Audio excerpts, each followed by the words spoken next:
নির্ধারিত সময়ের মাসখানেক আগেই প্রকাশিত হয়েছে সিবিএসই দশম শ্রেণীর ফলাফল, যেখানে শীর্ষে দক্ষিণ ভারত। তবে নজরকাড়া সাফল্য পেয়েছে পশ্চিমবঙ্গের পরীক্ষার্থীরাও।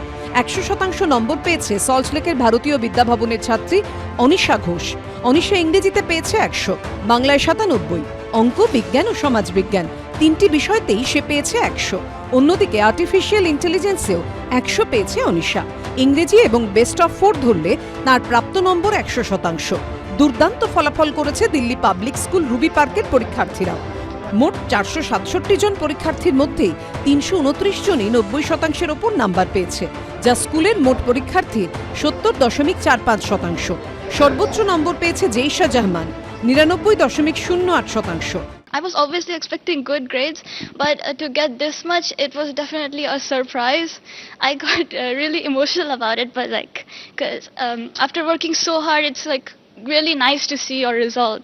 I want to aim for IIT, get a good rank in JEE mains and advance.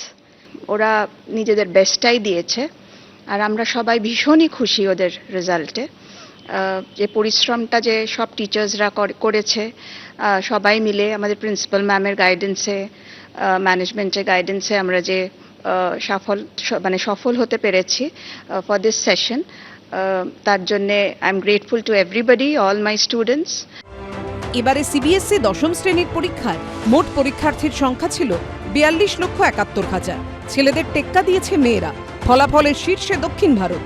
পড়ুয়াদের ওপর চাপ কমাতে এবার বছরে দুবার পরীক্ষার ব্যবস্থা করেছে সিবিএসই। প্রথম পর্বের ফলাফলে অসন্তুষ্ট পরীক্ষার্থীরা দ্বিতীয় পরীক্ষায় বসতে পারবে। সেই পরীক্ষা হবে মে মাসে।